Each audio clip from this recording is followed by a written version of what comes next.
Welcome to the Greg Bennett Show. I'm your host, Greg Bennett.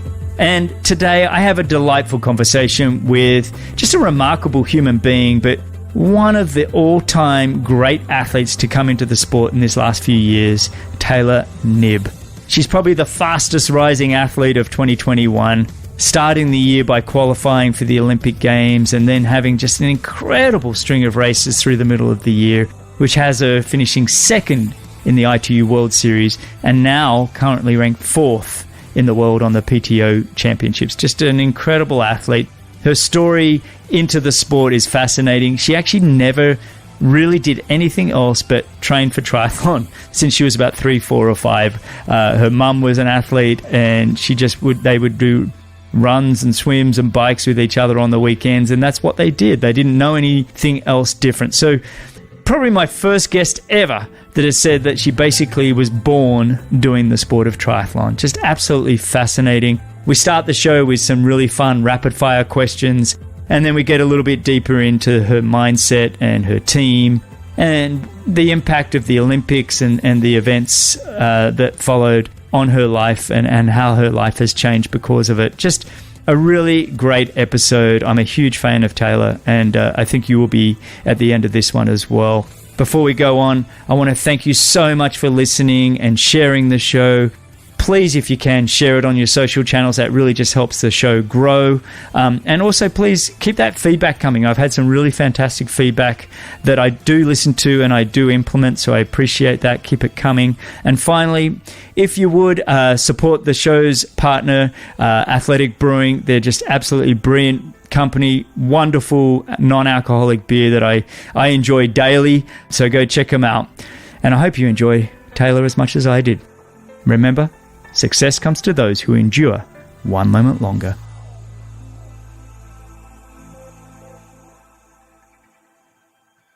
This episode is brought to you by Athletic Brewing. Anyone will tell you that I'm someone who loves to have a beer, and there's always a beer in the fridge for me and or guests that pop in. But with kids, my work, and just my overall health, I can't, and I don't drink often. I can't afford to not be on my game, and I simply don't like the foggy feeling I get by drinking alcohol. So I've tried non-alcoholic beers, but I guess I'm a bit of a beer snob because none of them have measured up to a real craft beer experience that I like. But now with Athletic Brewing, I can have a high quality, just flavorful and award-winning craft beer, and it's only 50 to 70 calories per can. And these beers they fit into any occasion, so I don't have to compromise on my social life or choose between having a great beer and just keeping my clarity. So go ahead and check them out at athleticbrewing.com. That's athleticbrewing.com. Or you can find them at your local liquor store or bottle shop. And I'll let you know, I'll be having one every single episode I record. They're that good. All right, the future has arrived, and it's arrived with a bang. My guest today is 23 and has already taken the world by storm.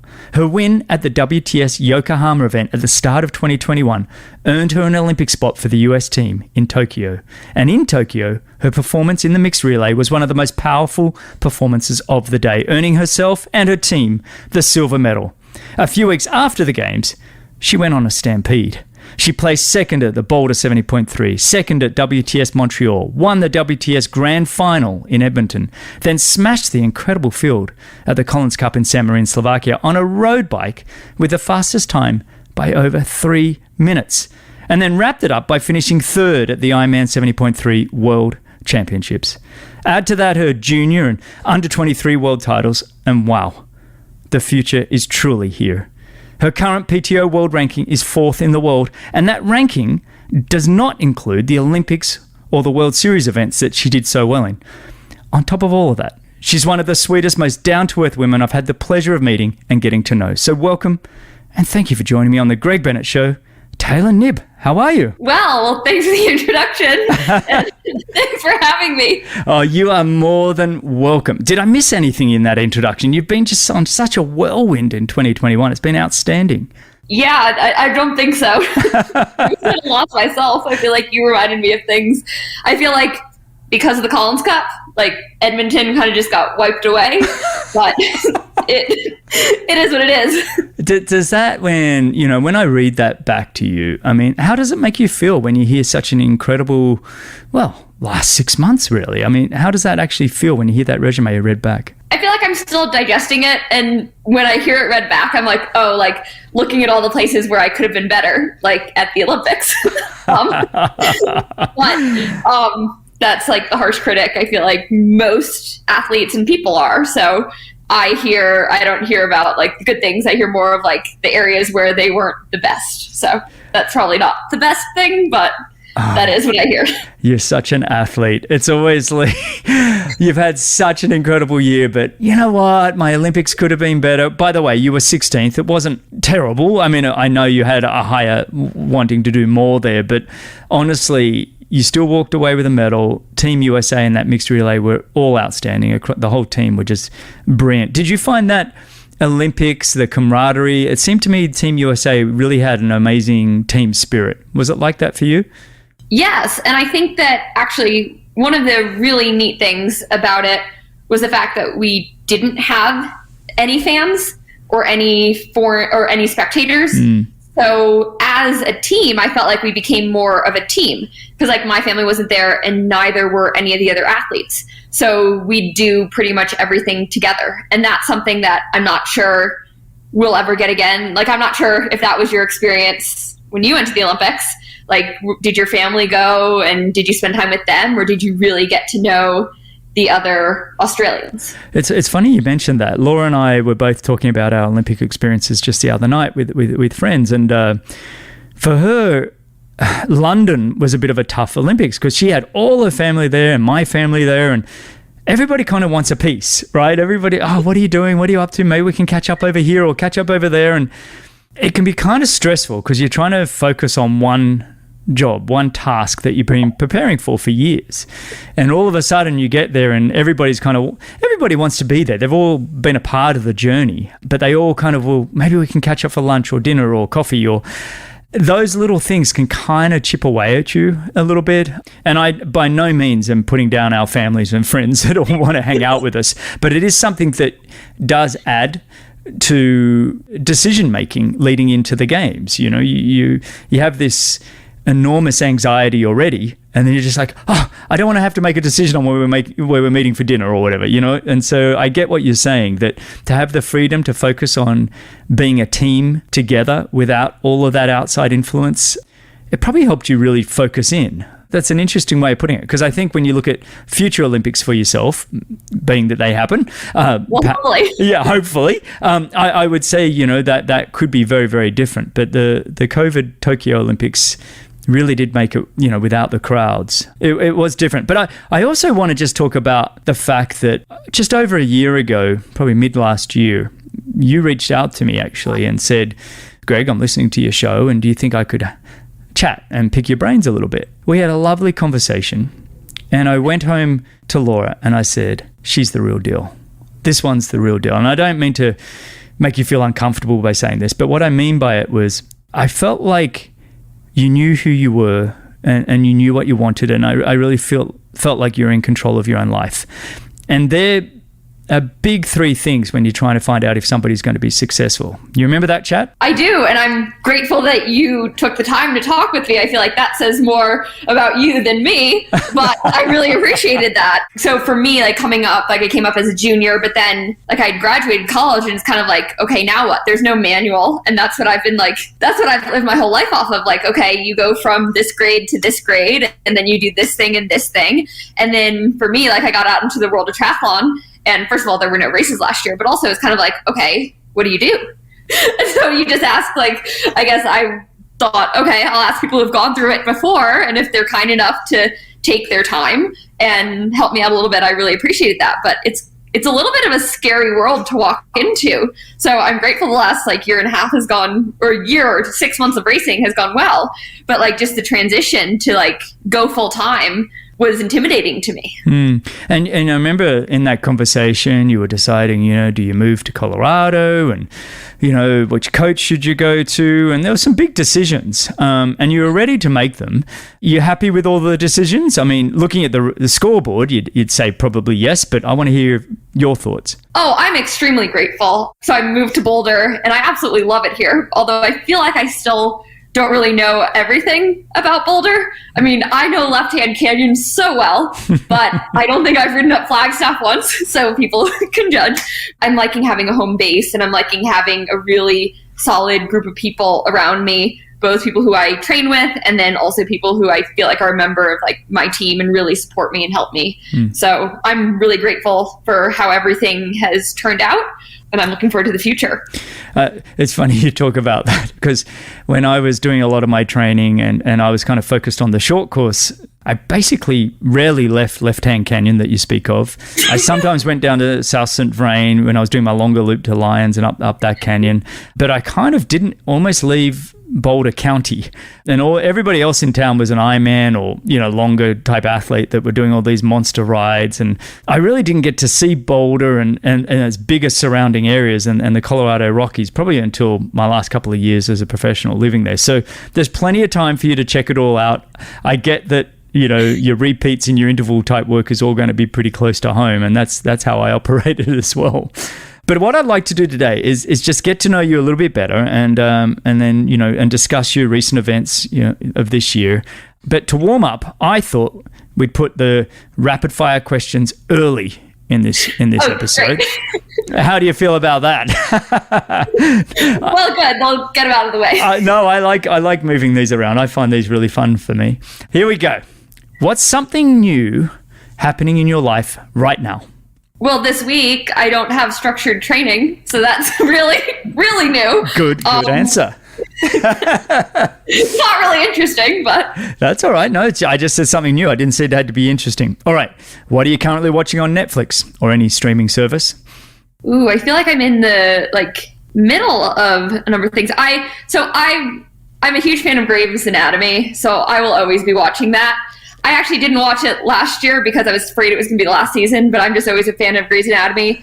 And then I really haven't been watching too much recently. So Grey's Anatomy is still going? I had no idea. I think I watched the first 5 or 6 seasons with Laura, and that was back in the 80s. No, wow. What season are they up to? 18, I think. Oh, it seriously has been going a long time. Yeah, I think Laura and I were watching that, 15 years ago. Okay. Yeah. I watched every episode, so it's the one show that I kept up with through college. Is McDreamy on it? Was that his name? McDreamy? I can't remember. Patrick Dempsey? Yes. No, unfortunately he's not, but sorry for any spoilers for anyone. All right, well, I must have left when he left. Anyway, okay, first car you owned? I don't think I still haven't technically owned a car. I'm 23. Do you have a license? I do have a license, but I don't own the car. Okay, so how are you getting around Boulder? Well, I'm using a car, but it's technically my father's, so that sounds horrible. Fair enough. That doesn't sound horrible. I think he's going to be looking forward to when you buy him a car soon with all your success. Yes, I don't think, yes. And if there's any car sponsors listening to this show, maybe you could help out Taylor have her first car. And you've already answered this one, but let's do it again because I like to hear it. How many episodes of The Greg Bennett Show have you listened to? Ooh, so I haven't listened to everyone now, but I'm guessing I've listened to 80 to 90%. Wow. I've actually talked about you in a couple of episodes. Did you pick up on that a few times?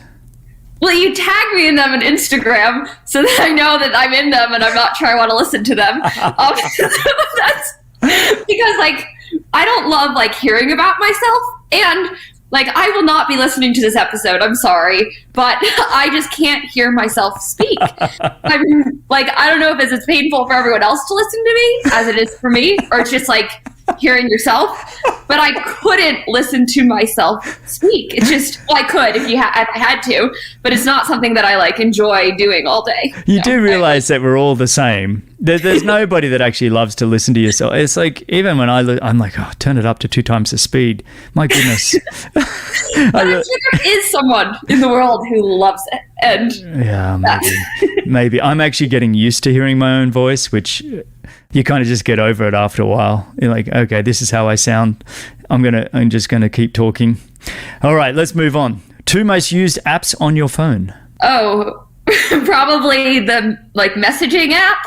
So the green iMessage, and then either some sort of web browser, probably Mail, and then Training Peaks. Wow. So no social media at the top of all of that. No, I mean, I think I've posted 14 times. It's just not my favorite place to go. I think I have Instagram, but I don't have any of the other apps on my phone. If I go on them, I will go on them either on a computer or it's just not a priority, but maybe it should be. Yeah, no, you got a little bit more going on. You're like, I don't think that needs to be a priority by any means. I think most people are trying to stop themselves looking at social media. All right, your favorite cake flavors.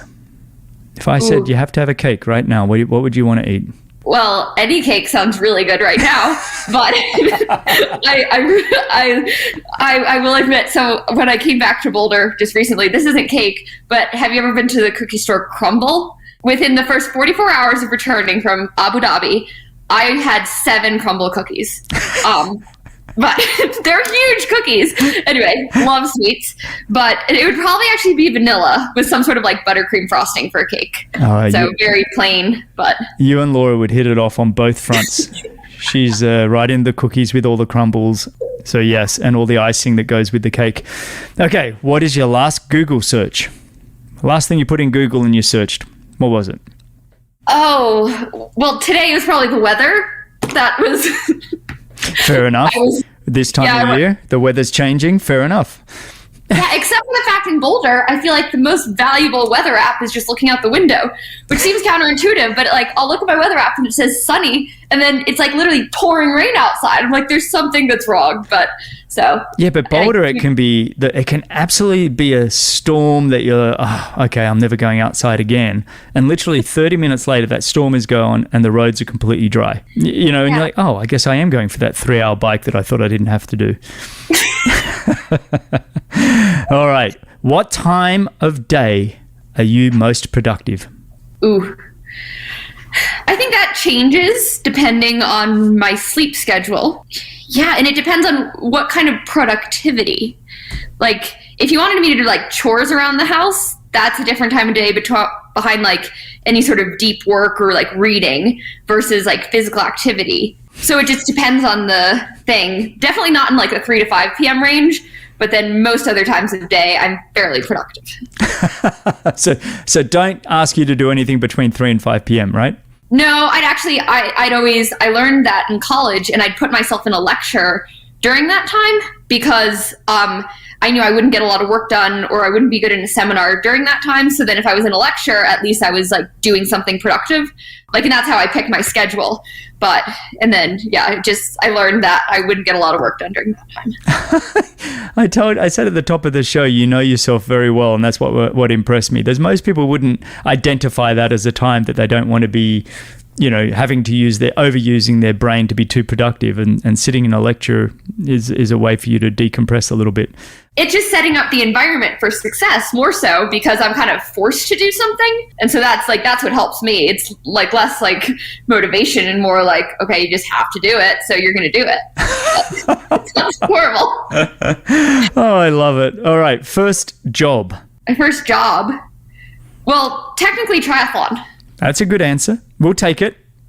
Yes. Yeah. Fair enough. Laura was the same. Ashley Gentle was the same. Actually, Ashley Gentle said hers was running. When she was 14, 15, she just started doing running races, and her brothers were working at different McDonald's or whatever else, and she'd go do fun runs and pick up a couple $100 every weekend. Oh, wow. Yeah. So there we go. So you're not alone. All right. Pick one: mixed relay, sprint distance triathlon, Olympic distance, non-drafting, or drafting, pick one of those two, or 70.3. Which is your favorite race to do?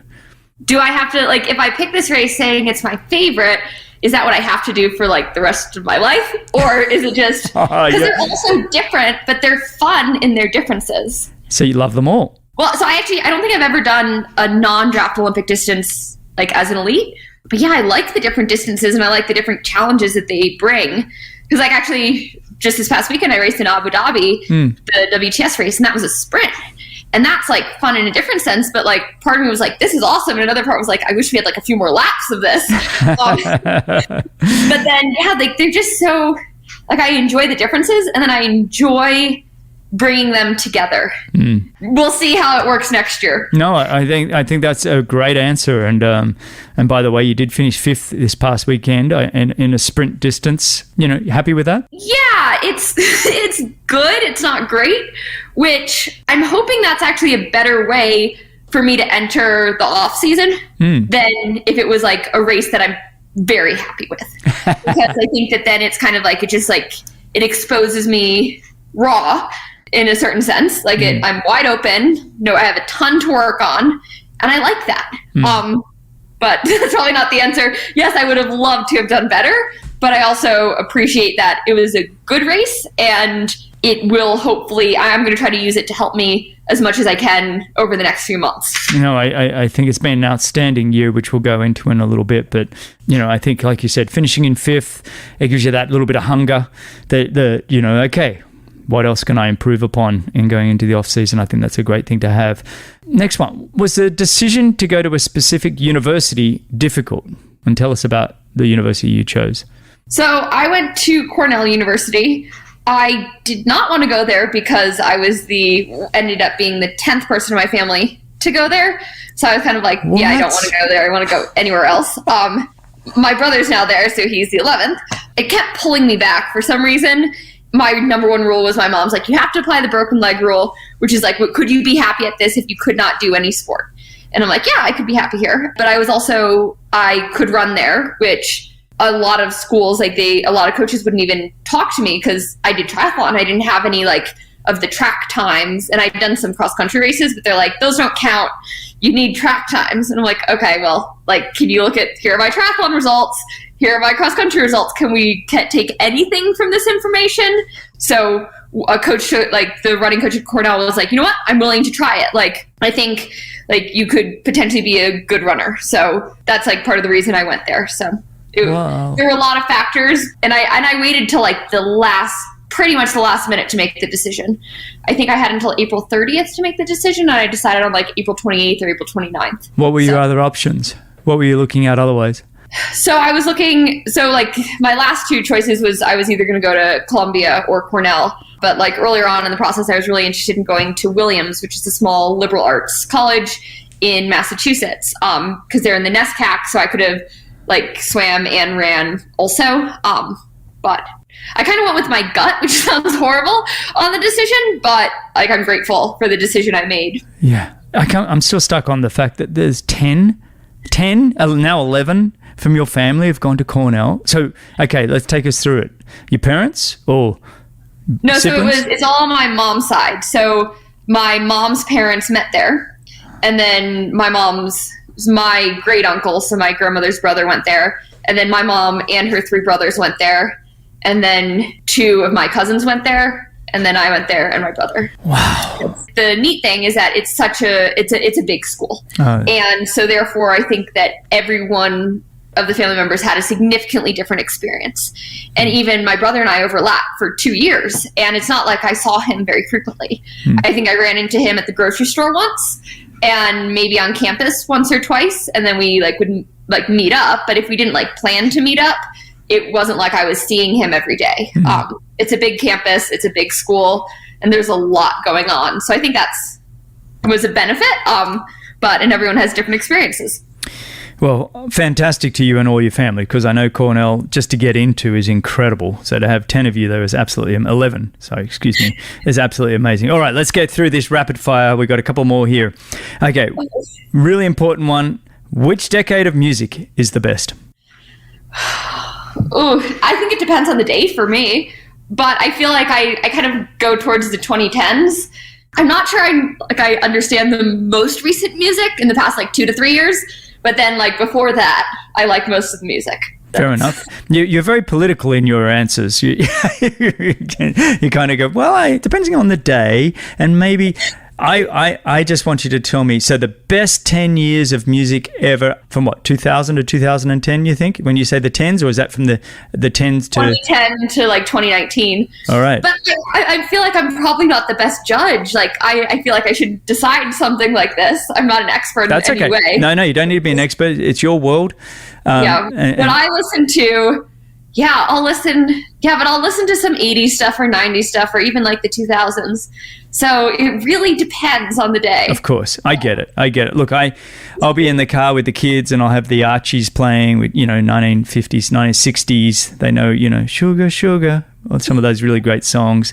And then I'll go do a workout with AC/DC. And then I get it. I get what you're saying. There's a time and place throughout the day for all kinds of music. All right. That's the other thing. Like, are you training or are you just like spending time with people? Are you in the car alone? Do you have another audience? It's just, there's a lot. There's a lot to that question.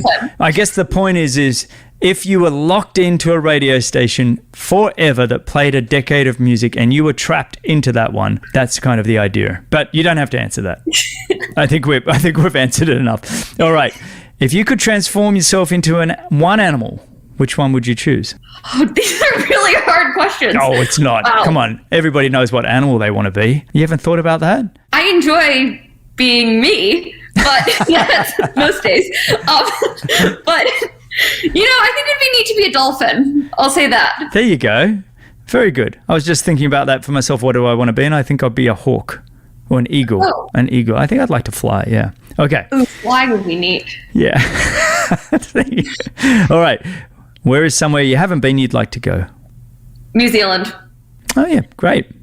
Which I feel like it's more and more apparent because like now it's really hard to get there or like go there. So yeah, well, if they ever hear something about that, I'm like, oh, I want to go there, but oh wait, I can't.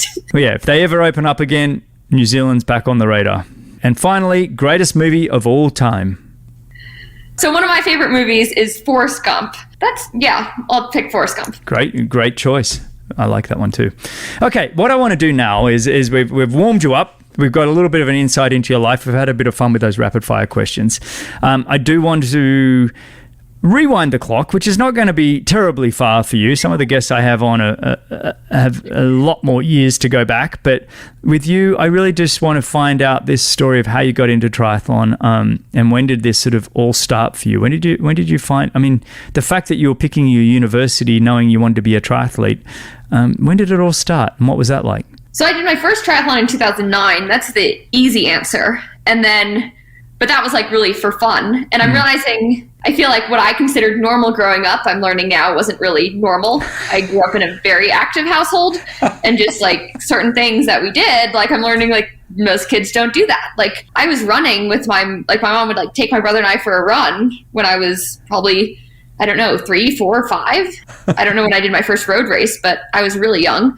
And it was just like kind of normal, like, oh, what do you do on the weekends? Or like, what do you do like just for fun? Like go for a run or go for a bike ride and I swam. Actually, entering every sport initially was for the outfit.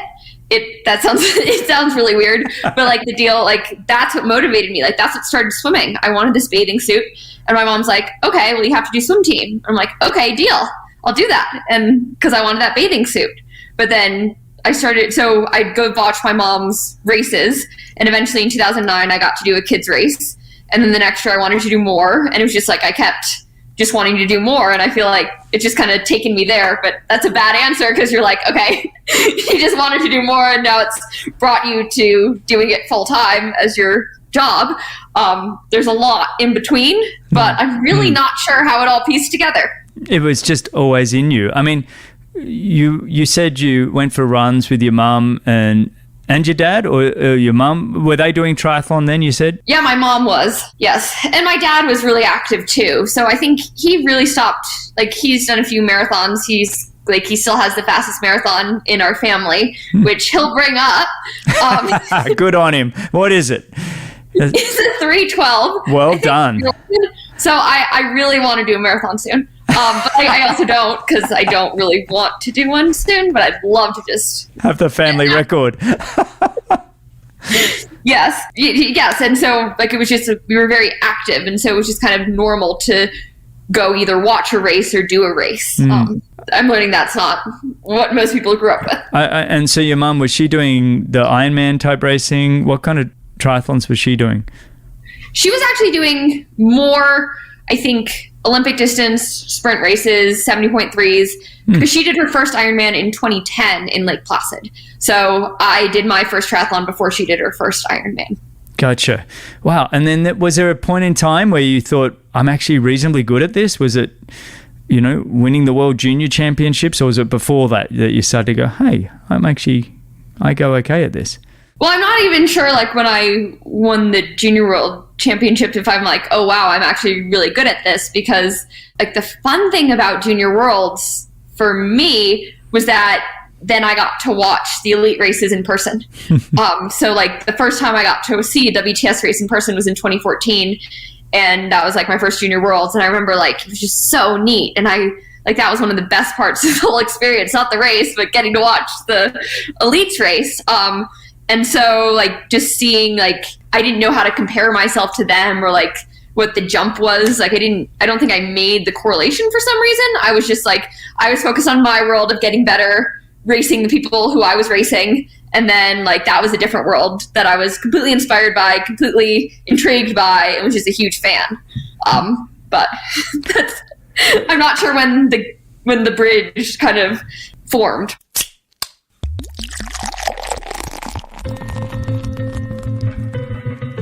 If you enjoy a beer but want to keep your clarity, stay on your game, then you have to try Athletic Brewing. I was just simply blown away by how good they taste. Just a true craft beer.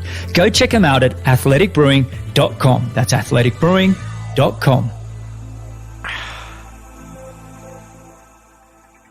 You've really progressed through the system pretty quickly. Your under 23 World Championships. Tell me about that one, because that must have felt somewhat like, which one had more impact on you, a junior or an under 23 world title?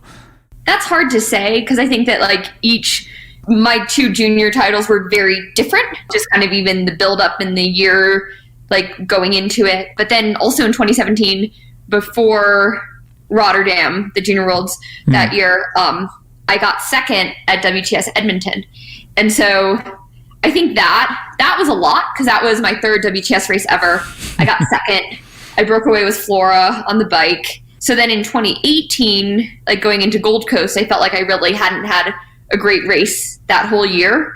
And so that was just more about, like, executing a good race that I was happy with. And I felt like that was more my challenge. But so, like, you can say, like, yeah, it's quick, but then it's kind of tough when, like, your first WTS podium is in 2017 in your third WTS race, and then your next WTS podium is only in 2021 in, like, I don't know, your 15th WTS race.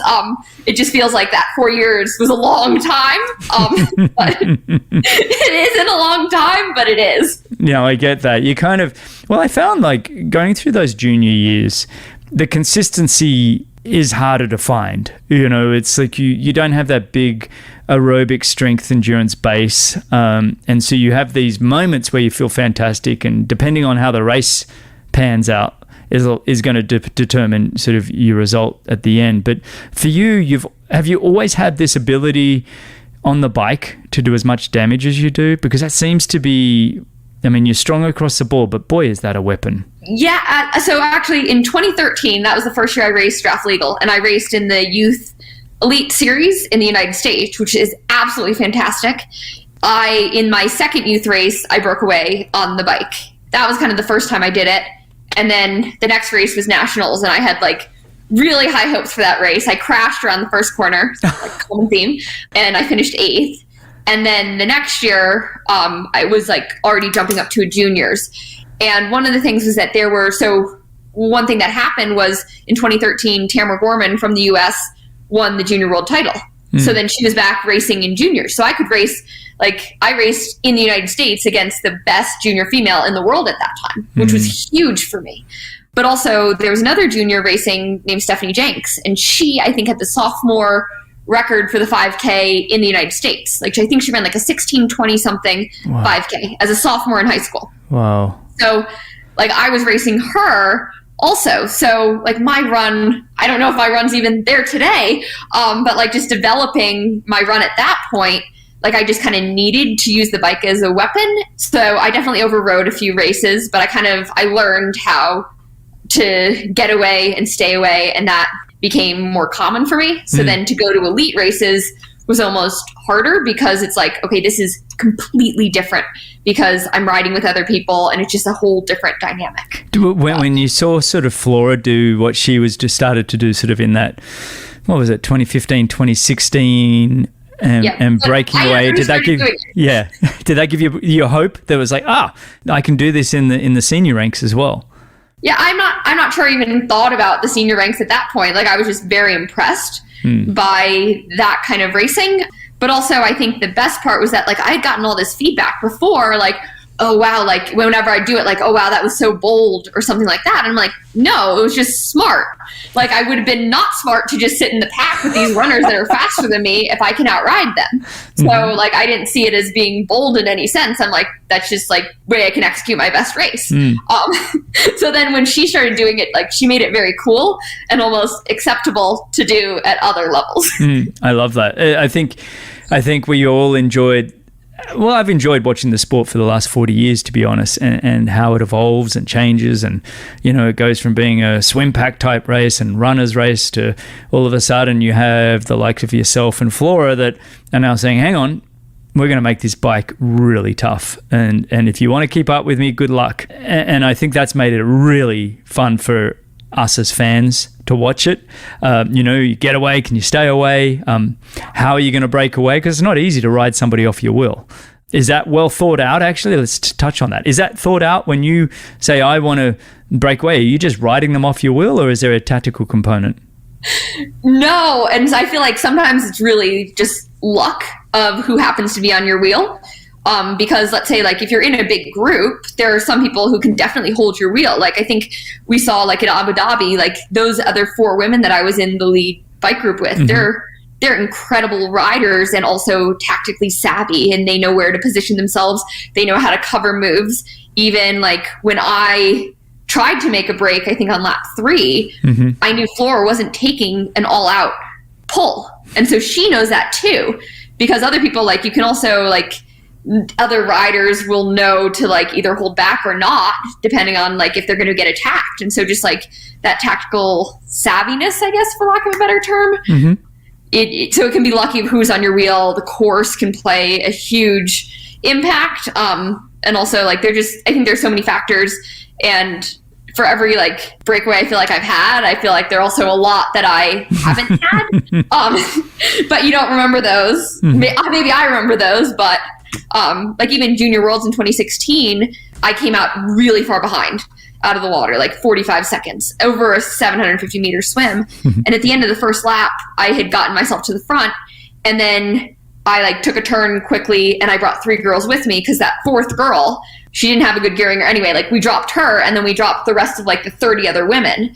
And then I was away with 3 people. And for the next lap and a half, I was trying to get away. And finally I got away because we were coming out of 180. They both reached down, grabbed their water bottles, and I'm like, I've got to go. And I just went right then and there. But it's kind of like, so I guess it's like luck, timing, knowing when to take advantage of opportunities and also creating opportunities. Yeah. I love it. That's a great answer, because there's also preparedness involved. Like you've trained it mentally and physically to know that you're capable of doing it as well. There's a belief there. Now let's fast forward a little bit then. U.S Olympic team trials. First trial back in 2019 on a shortened course. They shortened the race to a 5K run rather than a 10K run. Summer Rappaport takes the first spot, right, for the team. 1 spot's gone, 2 are remaining. You spend the COVID year 2020 knowing that Yokohama is the trial race, or did they announce that late? Did you guys know when that second trial race was going to be?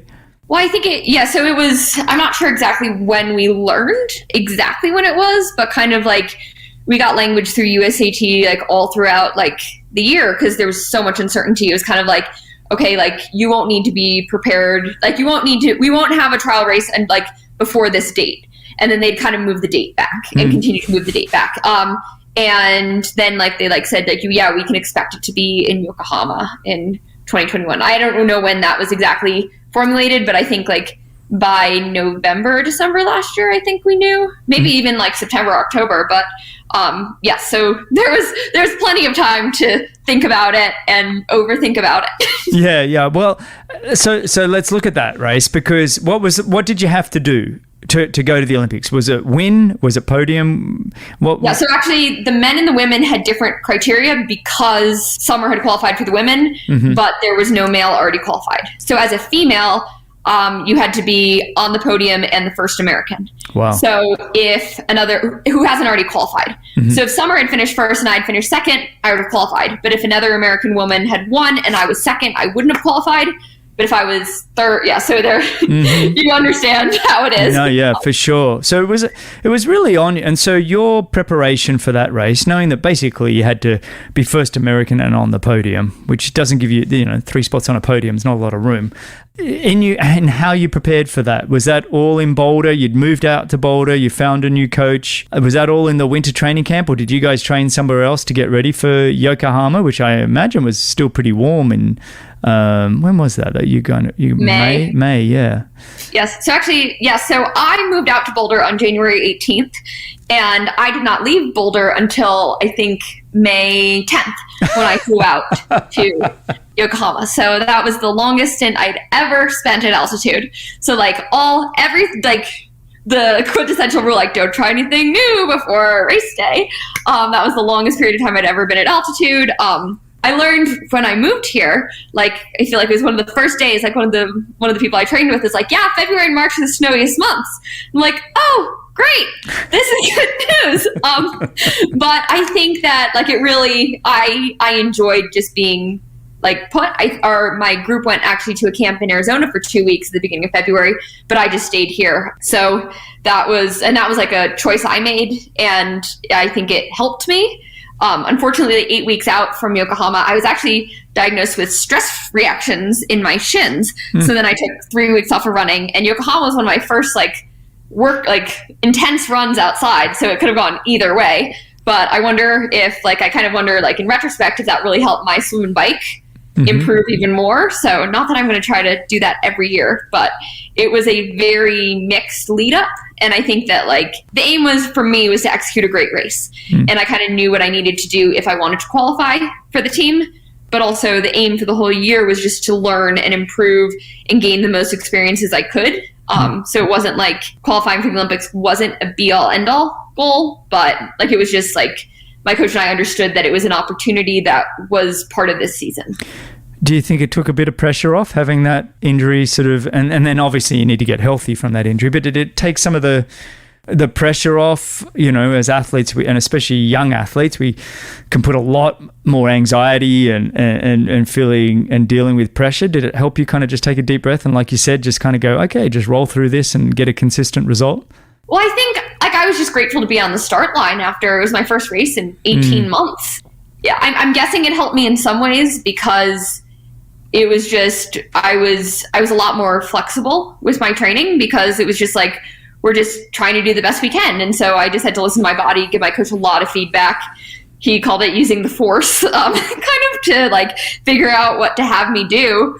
But I also think my 2019 wasn't so impressive, and I didn't race in 2020. So I think I really went in I don't think I was on anyone's radar to qualify.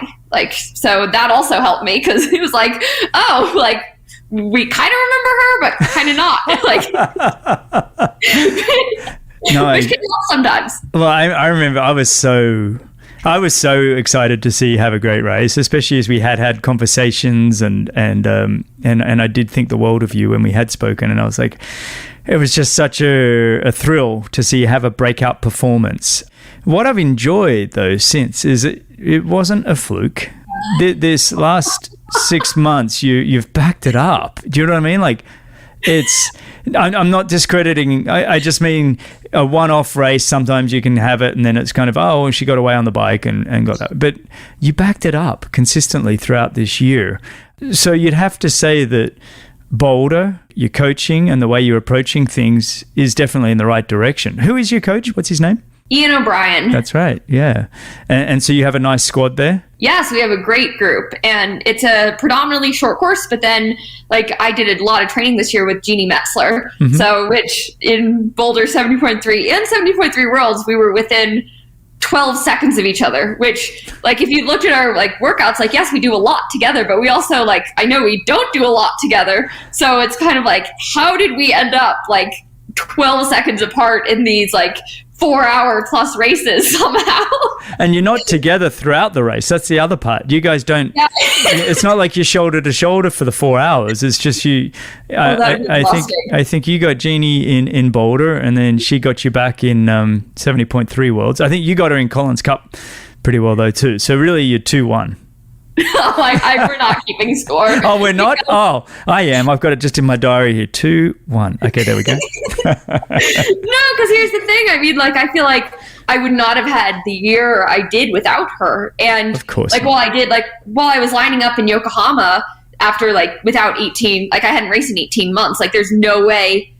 Like, I saw her. I think the week or two before she'd raced in St. George at like I think it was the regional championship, and she had an awesome race. Like she swam, like it was just an awesome race all around.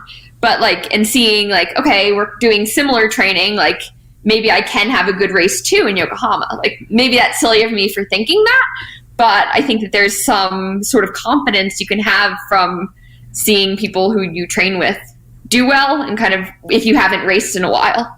But maybe that's not a good strategy. No, I think it's a great strategy. I think you surround yourself with the best. It's like you said earlier, you know, you were in the juniors, you were racing the best in the world every weekend. And now, you know, in your training squad are some of the best in the world. So you have a measuring stick every time you go out and perform. And I think that means even on your days where you kind of turn up, you're a bit fatigued, you can kind of keep up, you know, but you don't. You know that that's the best in the world, and you know where you are. And there's something about that can build confidence, but also help you relax in training as well. I know when we've had Joel Filiol and some of his squad, you know, Vincent Lewis and Mario Mola, and they all talk about how great it is because they can just turn up and they don't have to think about pacing because they know they've got the best in the world right next to them. And if they're working pretty hard, they know that that's about the pace they need to be going. For me, I think is outstanding for you that you have that squad, and Jeannie is just such a wonderful person as well, that between the two of you I think there's even bigger and better things to come. If I said to you, what's been your biggest career highlight to date, what do you think it is? I'm not sure, because I think that like nothing really stands alone, and it's all how it influences everything else, which isn't the answer you want. You probably want like Yokohama was a big race, but I also think that now there's like in the moment it was all positive because like how like I kind of look at a race in both in terms of like the lead up, the race itself, and then also kind of how it impacts the future. And which maybe isn't the way to think of a race. Like just think of the race as the race. But I think that Yokohama made it a lot harder for me heading into Tokyo. But then like Tokyo and that experience, I just learned so much in kind of what I didn't want to do that it helped me have a great next 5 weeks. And then, so like each thing influences each other and doesn't stand alone, at least in my world.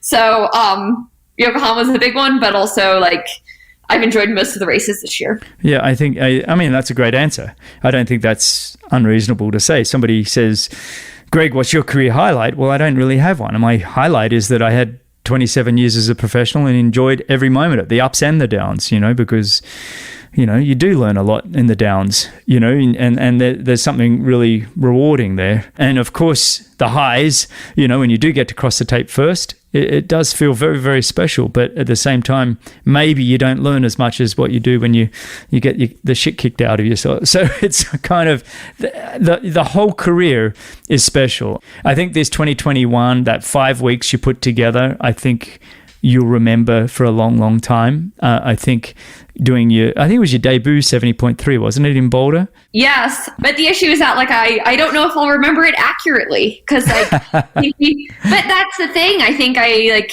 even now like not tend to glorify it a little bit, but kind of. I mean, like I think it was I think in 32 days I raced, maybe 33 days, I raced 6 different times, and the Olympics happened to be the first race.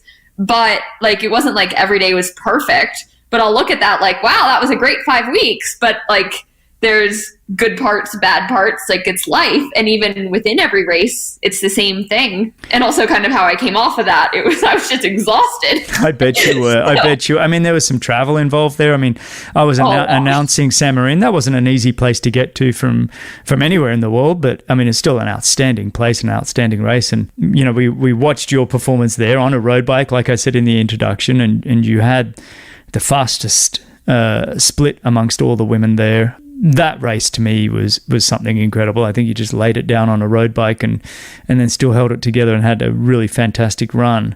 Just incredible. I mean, a week after winning in Edmonton in the Grand Final, just an incredible little string. Yeah, absolutely. I mean, that's horrible, but because it was like, okay, like again, it was my 6th race in as many weeks. And like, I remember actually I woke up the morning of the Collins Cup, I'll be perfectly honest.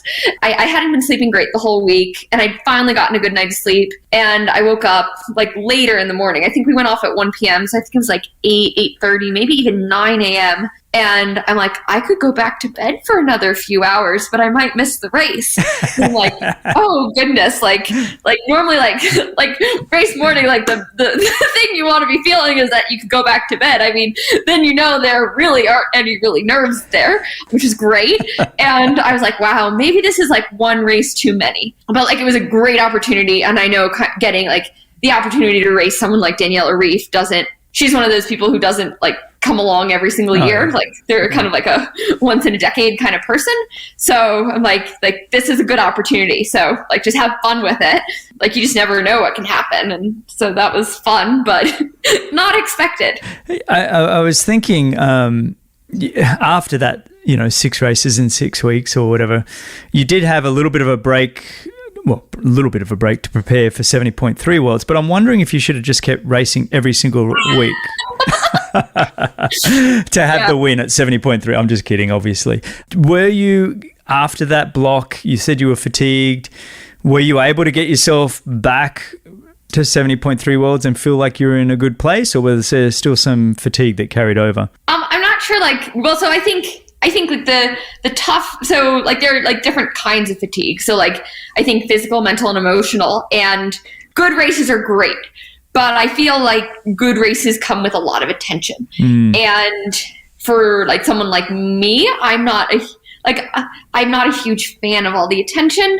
I understand it comes with the territory, and I want to achieve goals, and so I want the attention in some sense, but it's exhausting. Like I think in Collins Cup, like there were 10 interviews that week that I did, or 10 media appearances. And then I got back and I did some other things, and it's just the extra stuff that comes with it, both like when you have a high, you're going to crash at some point. And so then I think like it was more like mental and emotional, and also like you saw how much I was racing. You saw how much I was traveling by virtue of the fact that I was in different locations week to week. And it was COVID travel, right? Just sorry to interrupt. COVID travel, which was a lot harder than normal travel times. Go on.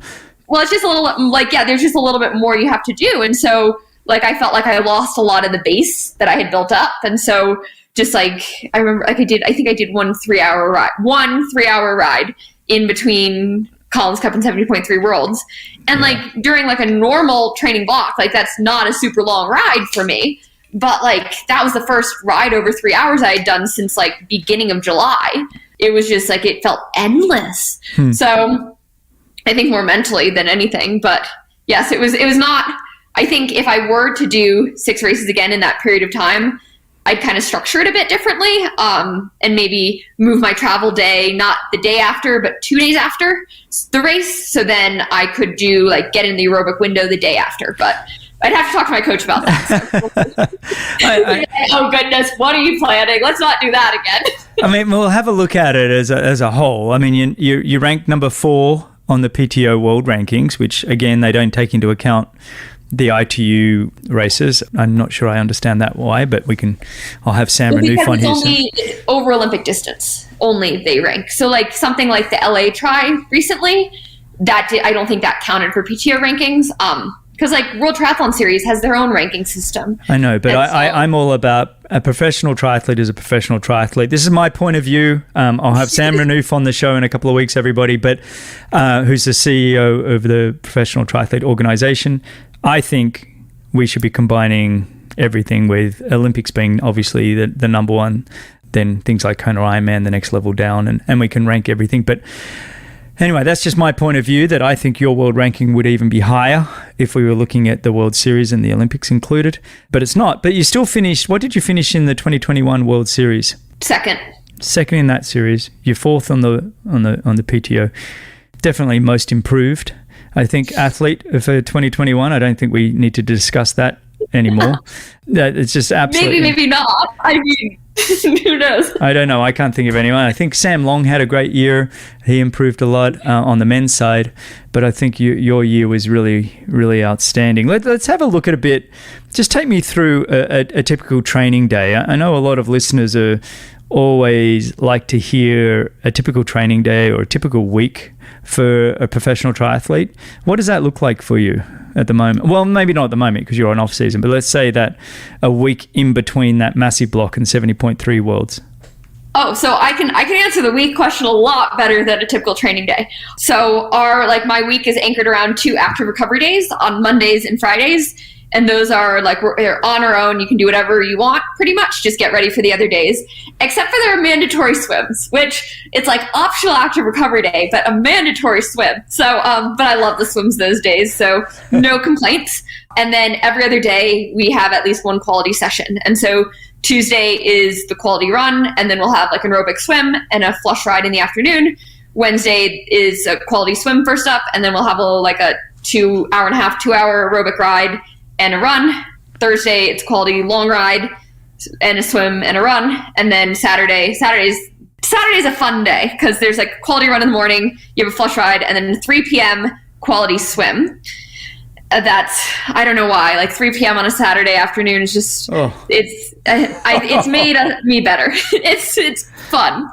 And then Sunday we have a long ride, that's quality 2, and then normally run off of it, and then that's it. So it's very simple, I know what to expect, but I love every day and for what it brings. Isn't it funny, those afternoon swims at the end of a week? How I remember living in Victoria, Canada, and Lance Watson, he was helping coach me, and we had a good squad up there. And Sunday afternoons, they'd meet up at Thetis Lake for an afternoon swim. And for me, I was always so wiped by this stage of the week. And then say, we'll just race around the island. And I'd refuse to race. And I said, look, I'll race if you put money on it, because I'm not doing it. You got to pay me if you want me to race.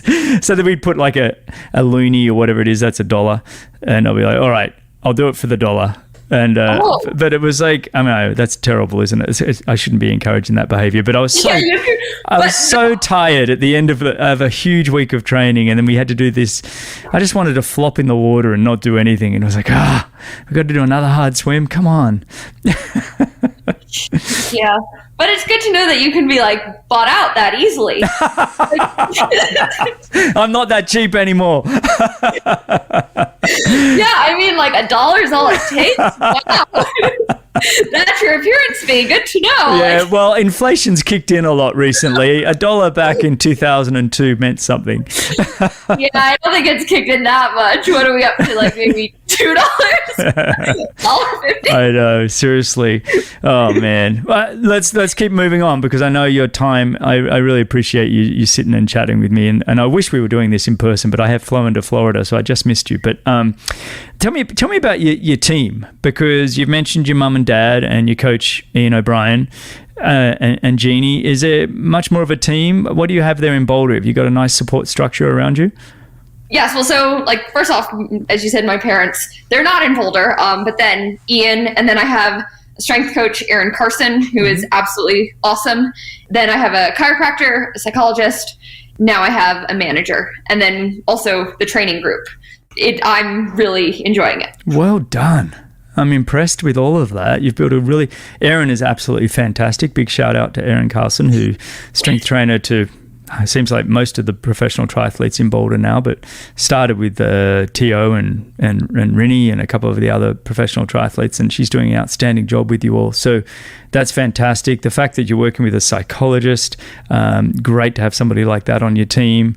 Absolutely fantastic. In chiropractic work, are you getting massage work or do you use your chiropractor? No, I use my chiropractor. I normally have like a 40-minute to an hour session each week, but like I'll credit him with like kind of saving my season, because like I just went in like middle of March, I talked about my stress reactions, and he's the one who caught them very early, because I see him at least once, if not twice a week.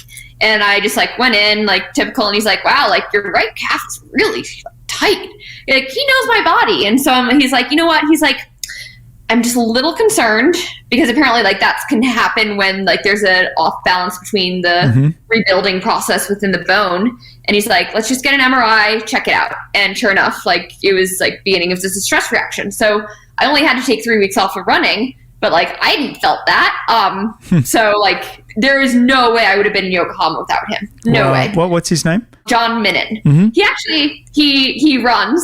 And so I'll see him at the track. So it's kind of neat. But he'll be there on Tuesday mornings at the track, and we sometimes are there too. So it's a really small world in Boulder, as you know. It is. But it can have its advantages. That's awesome. And you said you're working with the psychologist. What kind of things is she or he working with you on in particular? Do you guys work on visualizing or affirmations, or are you working with how to manage anxiety and pressure? How do you approach different things? It depends on the week. I think like I've worked with her since 2019, and we'll talk every week now. We kind of just do it over the phone always.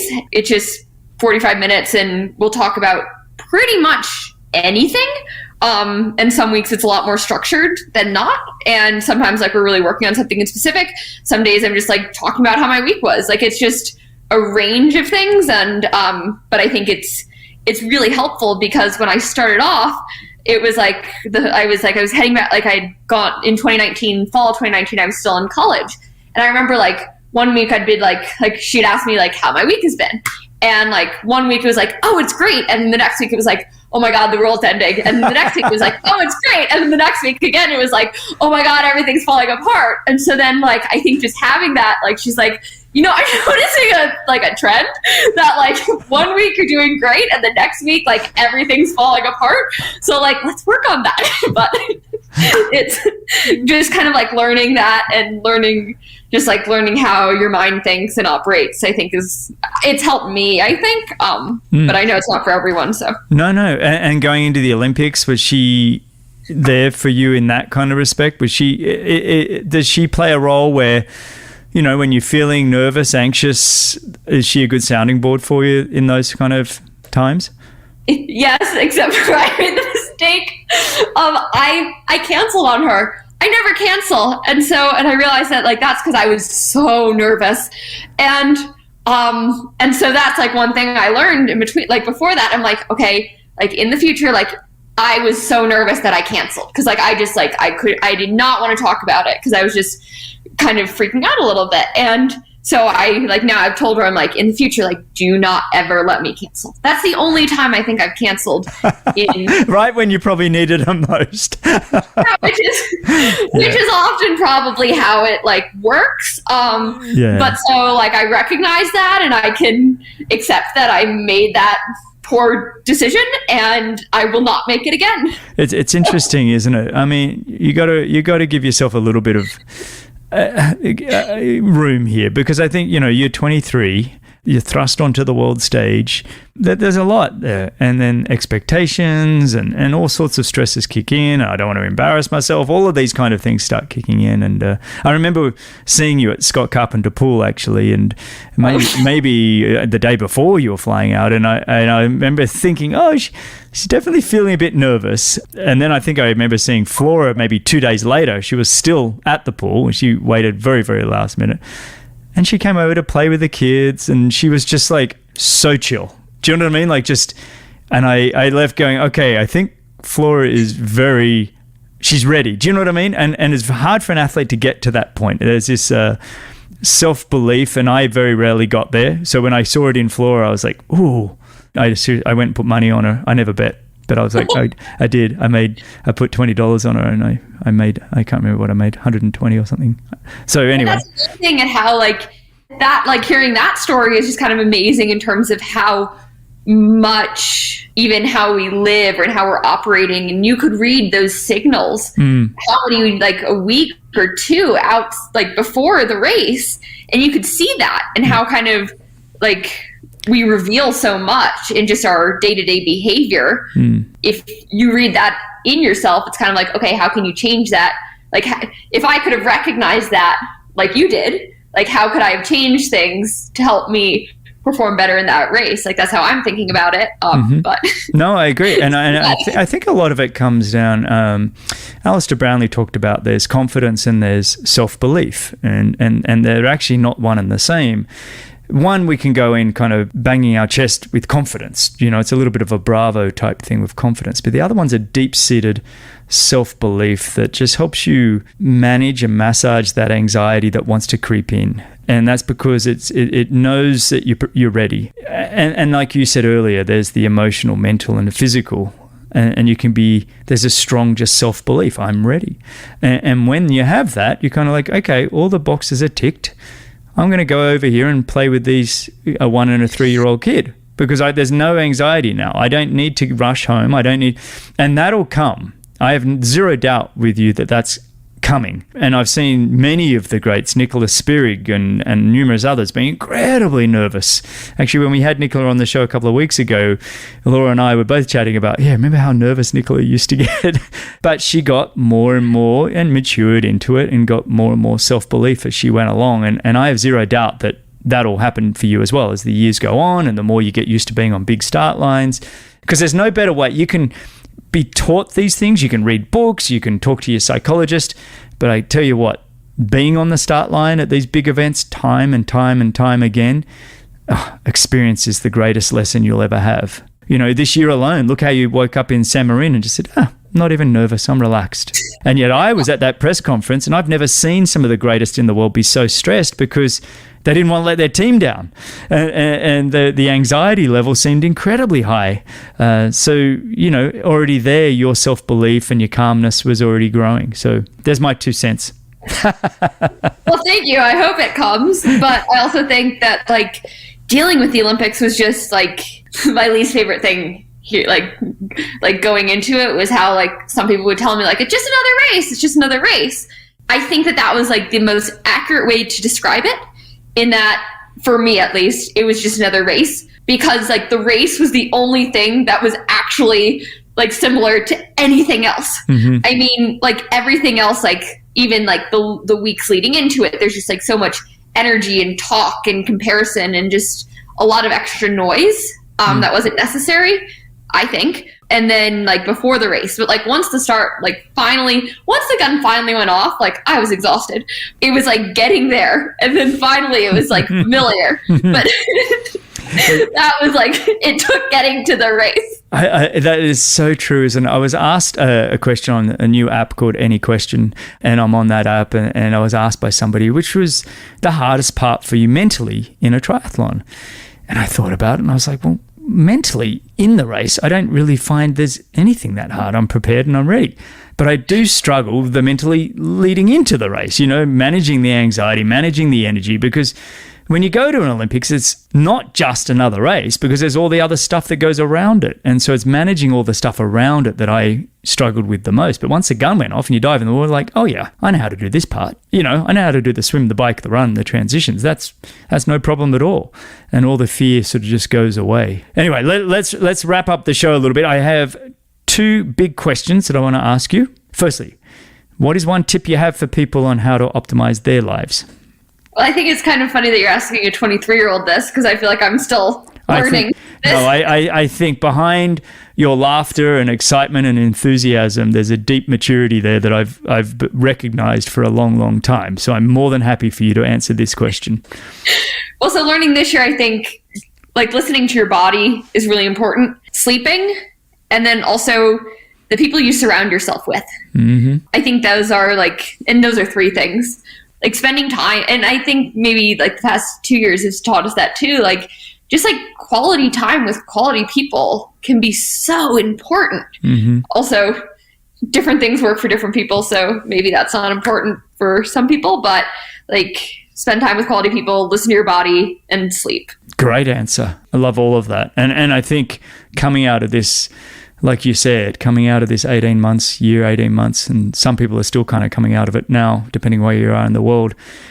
Man, it's like the human embrace, the interaction with others, it's just, I think all of us have been even made more aware of it. You know, the positives that have come out of the COVID is, wow, we really need good people close to us. So that's a great answer. I really like that. All right, the second one.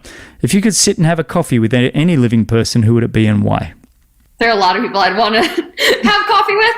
The first few that like immediately come to my mind. Well, so first off, like a lot of like some of my friends who I haven't seen since March of 2020 or before. But then like I have two teachers from growing up. One is one of my second grade teachers, and then my 7th and 8th grade history teacher.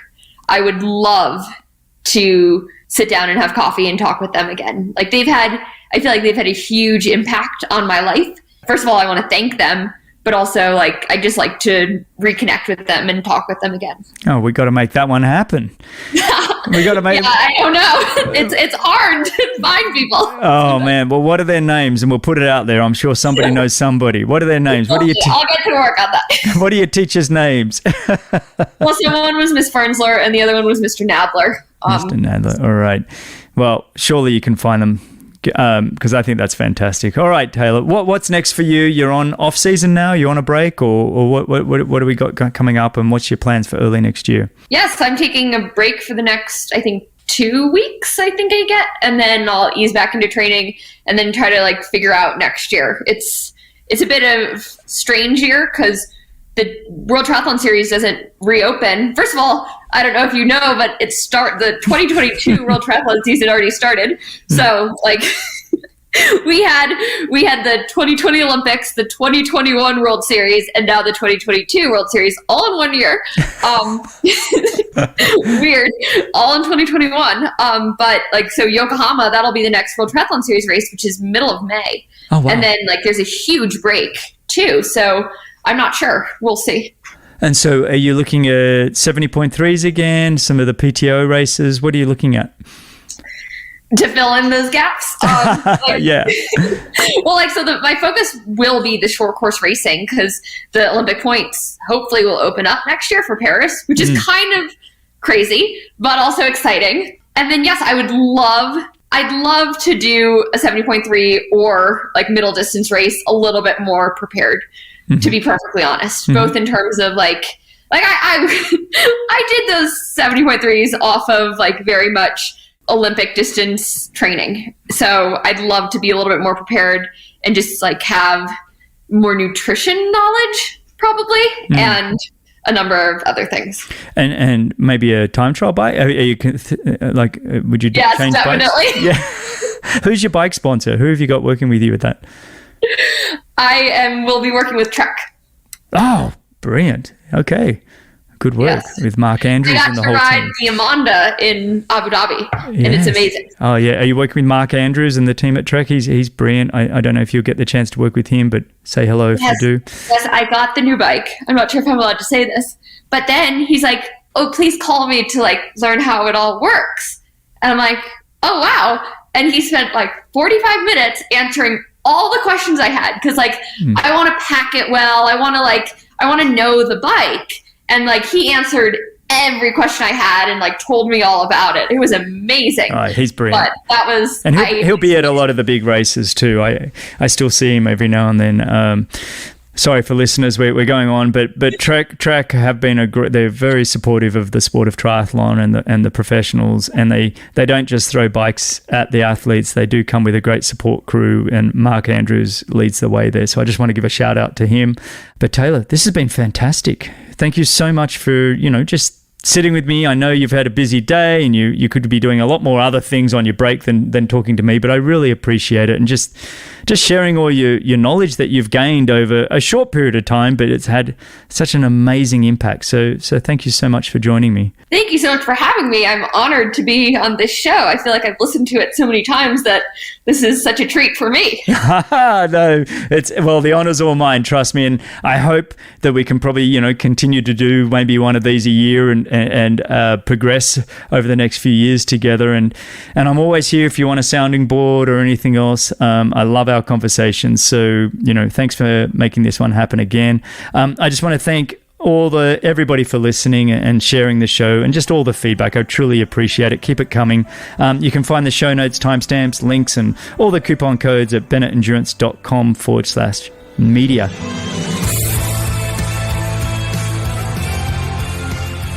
Thanks a lot for listening to Be With Champions. If you enjoyed the show, your support would truly be appreciated. You can visit the Be With Champions Patreon page, or you can subscribe with your podcast app of choice. Don't miss the next episode, so subscribe and be notified. For show notes, if you want to know more, please visit bennettendurance.com. I'm Phil Liggett, and on behalf of Greg Bennett, here's to the next time, and I hope you will join Greg again very soon.